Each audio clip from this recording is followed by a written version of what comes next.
धनु लगन वालों के लिए हम बृहस्पति की प्लेसमेंट के बारे में लगातार डिस्कस कर रहे हैं और ये वीडियो रहेगी अब आपके थर्ड हाउस के लिए। थर्ड हाउस की बात करें तो यहाँ बृहस्पति आपके कुंभ राशि में स्थित होंगे।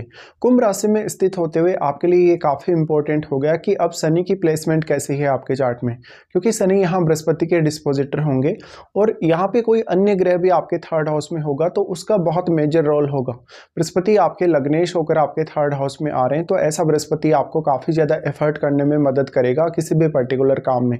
ऐसा बृहस्पति आपको अच्छी रिस्क टेकिंग एबिलिटी देगा। बृहस्पति ज्ञान का कारक, बुद्धिमत्ता का कारक होने की वजह से आपके रिस्क को हमेशा कम से कम करेगा। ऐसा बृहस्पति अगर सूर्य जैसे प्लैनेट के साथ स्थित है, इवन अगर मंगल जैसे प्लैनेट के साथ स्थित है, तो आपका जो एफर्ट होगा वो काफ़ी ज़्यादा ईजी हो जाएगा आपके लिए।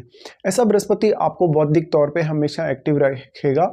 अगर किसी भी अन्य प्लैनेट का प्रभाव है यहाँ पर थर्ड हाउस पे या कोई अन्य प्लैनेट यहाँ बृहस्पति के साथ बैठा है तो वो प्लैनेट आपके चार्ट में जिन भावों का स्वामी है उन भावों के लिए भी आप हमेशा जीवन में एफर्ट करते हुए नजर आएंगे और उस भाव से रिलेटेड भी आप अपने जो रिजल्ट्स होंगे उनको इजीली प्राप्त कर सकेंगे।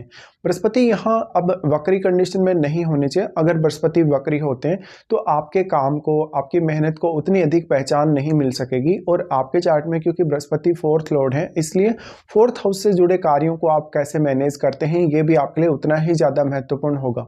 तो बृहस्पति फोर्थ लॉर्ड होने की वजह से अब इस बात की काफ़ी हद तक संभावना है कि आप अपना खुद का घर वगैरह बनाने, खुद का प्रॉपर्टी वगैरह खरीदने, फैमिली के कार्यों को मैनेज करने में भी उतना ही ज़्यादा एफर्ट लगाने वाले हो। बौद्धिक तौर पे बृहस्पति आपको यहाँ काफ़ी ज़्यादा सक्षम बनाते हैं, तो आप कितना ज़्यादा अपना ज्ञान या कितनी ज़्यादा अपनी बुद्धिमत्ता का यहाँ यूज़ कर पाते हो। बृहस्पति की ये प्लेसमेंट है तो ऐसा बृहस्पति आपको जीवन में पर्याप्त रूप से यात्राएं देगा।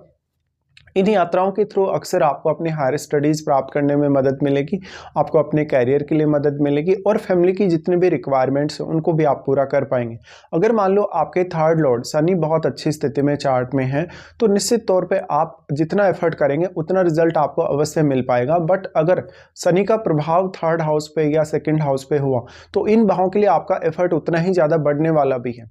इसके साथ साथ हमें कोई भी ऐसा प्लैनेट जो काफ़ी फास्ट मूविंग है या कोई भी बहुत एग्रेसिव प्लैनेट अगर है वही ज़्यादा से ज़्यादा मदद कर सकता है अगर उसका प्रभाव थर्ड हाउस पे है। इसके साथ साथ बृहस्पति यहाँ जिस अन्य ग्रह के साथ आपके चार्ट में थर्ड हाउस में बैठे होंगे वो ग्रह आपके चार्ट में जिन भावों को रिप्रेजेंट कर रहा है उन भावों से रिलेटेड कार्यों को लेके आप जीवन में काफ़ी ज़्यादा प्रगति कर सकेंगे। लेकिन ये प्रगति कहीं ना कहीं आपको बहुत ज़्यादा कर्मशील बनाएगी, आपको बहुत ज़्यादा सहनशील बनाएगी और आपको बहुत कुछ सोचने के लिए मजबूर करेगी।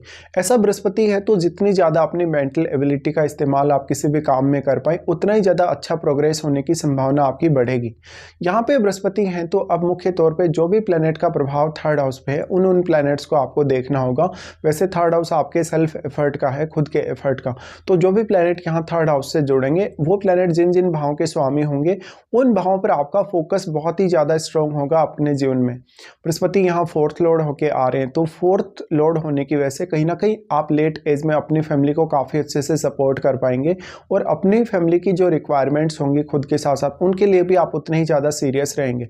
अगर हम देखें तो बृहस्पति यहाँ जिस भी अन्य ग्रह से प्रभावित हैं वो किस प्रकार का ग्रह है, वो कितना ज़्यादा स्ट्रॉन्ग प्रभाव बृहस्पति पर डाल पा रहा है, ये आपके लिए काफ़ी इंपॉर्टेंट होगा। बृहस्पति थर्ड हाउस में होने से सबसे पहले अपनी दृष्टि डालते हैं आपके सप्तम भाव पे, तो वो आपके रिलेशनशिप को बहुत ज़्यादा मैनेज करने की स्थिति में आपको लाते हैं। आपका मैरिड लाइफ, आपका रिलेशनशिप या आपका पार्टनरशिप वगैरह, बिजनेस वगैरह की स्थितियों के लिए आपको अच्छा नॉलेज देते हैं। साथ साथ में बुद्धिमत्ता अच्छी प्रोवाइड करते हैं, कम्युनिकेशन स्किल्स भी बहुत अच्छे प्रोवाइड करते हैं।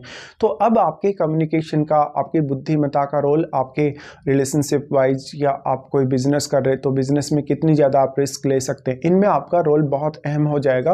बृहस्पति सप्तम भाव पे प्रभाव डाल रहे हैं तो सप्तम भाव को लेकर आप जीवन में काफ़ी हद तक सही निर्णय लेने वाले हो सकते हैं। बृहस्पति का प्रभाव सप्तम भाव पर होने से आपका जो सेल्फ इमेज होगा लोगों के मन में वो काफ़ी अच्छा बनेगा। आप कितना ज़्यादा आप मेहनत कर सकते हैं। बृहस्पति यहाँ जो बैठा हुआ प्लैनेट है आपके सप्तम भाव में उसको भी काफ़ी हद तक प्रभावित करेंगे। तो वो ग्रह आपके चार्ट में जिन भावों का स्वामी होगा उन भावों के थ्रू अब आपको सपोर्ट मिलने की भी काफ़ी ज़्यादा संभावना बढ़ जाएगी जब भी आप कोई बिजनेस कर रहे हैं या कोई भी पार्टनरशिप वगैरह कर रहे हैं, इवन आपका मैरिड लाइफ में भी। यहाँ अगर कोई बहुत एग्रेसिव प्लैनेट बैठा है, अगर कोई क्रूर ग्रह बैठा है आपके सप्तम भाव में तो उसके प्रभाव को यहाँ बृहस्पति कम करने का जरूर काम करेंगे। लेकिन अगर बृहस्पति स्वयं वक्री होकर यह दृष्टि डाल रहे हैं तो हो सकता है बृहस्पति का जो रिजल्ट आपको मिलेगा या बृहस्पति का जो प्रभाव होगा वो उतना अधिक आपके लिए नहीं होगा, प्रभावी नहीं होगा। बृहस्पति यहाँ अगर अपने किसी भी मित्र ग्रह पे दृष्टि डाल रहे हैं तो कहीं ना कहीं उस ग्रह की आक्रामकता या उस ग्रह के रिजल्ट को थोड़ा बहुत कम कर सकते हैं और उस ग्रह से रिलेटेड परिणामों में आपको काफ़ी पॉजिटिविटी देखने को मिल सकती है। फिर यहाँ जो बैठा हुआ ग्रह होगा सप्तम भाव में, वो जिन भावों का स्वामी है उन भावों के थ्रू वो आपके बिजनेस में, आपके पार्टनरशिप में या आपके मैरिड लाइफ में काफ़ी इंपॉर्टेंट रोल निभाएगा। उसके बाद इनका दृष्टि आ जाता है आपके नवम भाव पे। नवम भाव पे जब बृहस्पति इस तरीके से दृष्टि डाल रहे हैं तो ये दृष्टि मोस्टली आपके लिए फेवरेबल साबित होगी यहाँ पे, क्योंकि वो सूर्य के घर को एस्पेक्ट कर रहे हैं। तो अगर आपके सूर्य भी बहुत मजबूत स्थिति में चार्ट में बैठे हैं तो ऐसा बृहस्पति आपके लिए लगभग प्रत्येक कार्य के लिए काफ़ी ज़्यादा लक लाएगा आपके लिए। ऐसा बृहस्पति है तो कभी कभी लेट एज में आप ज़्यादा सक्सेसफुल होते हैं अगर आपको महादशा सही समय पे मिल जाती है, जैसे कि 25 की एज के बाद अगर ऐसी दशा मिल जाए और बृहस्पति अगर बहुत ही वेल प्लेस्ड है तब आप ज़्यादा प्रोग्रेस कर पाएंगे, क्योंकि आप लगभग 25 की एज के बाद में ज़्यादा मेहनत करने में सक्षम होंगे हमेशा। बृहस्पति यहाँ नवम भाव पर जो प्रभाव डाल रहे हैं, अब नवम भाव में बैठे हुए ग्रह का रोल भी उतना ही इंपॉर्टेंट होगा और यहाँ सूर्य का रोल भी उतना ही ज़्यादा इंपॉर्टेंट होगा। तो नवम भाव में जो बैठा हुआ ग्रह है, क्योंकि वो बृहस्पति को यहाँ डायरेक्टली प्रभावित कर रहा है, वो अपनी पूर्ण रूप से दृष्टि डाल रहा है बृहस्पति पर। इसके साथ साथ वो ग्रह आपके चार्ट में जिन भावों का स्वामी होगा उन भावों के लिए भी कहीं ना कहीं बृहस्पति आपके लक को बढ़ा देंगे। बृहस्पति आपको हायर स्टडीज़ के लिए, विदेश सेटल होने के लिए, विदेश यात्रा करने के लिए काफ़ी अच्छी स्थिति यहाँ से प्रदान करेंगे। उसके बाद इनका दृष्टि आ जाता है आपके 11th हाउस पे। अब जब 7th हाउस और 11th हाउस को इस तरीके से बृहस्पति कनेक्ट कर रहे हैं तो आपकी बिजनेस रिलेटेड स्थितियां, आपकी पार्टनरशिप रिलेटेड स्थितियां आपके लिए बहुत ही ज़्यादा इंपॉर्टेंट हो जाती हैं। ऐसे में आप कोई भी बिजनेस करें या लोगों के साथ कितनी अच्छी आपकी कनेक्टिविटी है उस पर आपका बहुत कुछ डिपेंड करेगा। अब जब भी लग्नेश होकर इस तरीके से बृहस्पति बैठे हैं तो ये बृहस्पति आपके नेम फेम को काफ़ी ज़्यादा बढ़ाने वाले होंगे। अक्सर आपके नेटवर्क में जो भी लोग जुड़े होंगे वो आपके पसंदीदा लोग हो सकते हैं, वो काफ़ी पढ़े लिखे लोग हो सकते हैं, वो आपके लिए काफ़ी सपोर्टिव हो सकते हैं। अगर बृहस्पति आपके 3rd हाउस में वेल प्लेस्ड नहीं है तो आपकी मेहनत, आपका हार्डवर्क हमेशा लोगों के काम आएगा, बट आप दूसरे लोगों का उतना अधिक फायदा नहीं उठा सकेंगे। अब बात रही आपकी मैरिड लाइफ या आपके रिलेशनशिप की, तो उसके लिए आपके सप्तमेश को भी देखना होगा आपको और सप्तम भाव में बैठे हुए ग्रह को भी, क्योंकि यहाँ अकेला बृहस्पति ही उतना अधिक रोल नहीं निभा सकता है जितना कोई अन्य ग्रह निभा पाएगा यहाँ पे, लेकिन आपका सप्तमेश का सबसे बड़ा ही रोल होगा और सप्तम भाव में बैठे हुए ग्रह का भी। अगर ये दोनों प्लेसमेंट जो है, सप्तमेश की प्लेसमेंट और आपके सप्तम भाव में बैठे हुए प्लैनेट की प्लेसमेंट, ये अगर आपके फेवर में काम करें तो आपकी मैरिड लाइफ भी बहुत ही ज़्यादा बैलेंस में हो सकती है और पार्टनर से सपोर्ट भी आप उतना ही ज़्यादा एक्सपेक्ट कर सकते हो। अब इसमें फिर भी आपकी महादशा का ही रोल बहुत इंपॉर्टेंट होगा, क्या वास्तव में आपको इस जीवन काल में बृहस्पति की महादशा है या नहीं। अगर आपको बृहस्पति की महादशा है तो ये सारे के सारे रिजल्ट्स आपको काफ़ी स्ट्रांगली देखने को मिल सकते हैं और यहाँ पर आप बहुत ही ज़्यादा क्विकली कोई उम्मीद लाइफ में नहीं कर सकते, भले ही बृहस्पति आपके कितनी ही अच्छी स्थिति में हो। तो आपको हमेशा, क्योंकि बृहस्पति एक साधु संत जैसा ग्रह है, एक बहुत ही सात्विक ग्रह है, इसलिए जितना आपका एफर्ट होगा उतना ही ज़्यादा आपको बृहस्पति यहाँ आगे बढ़ाएंगे।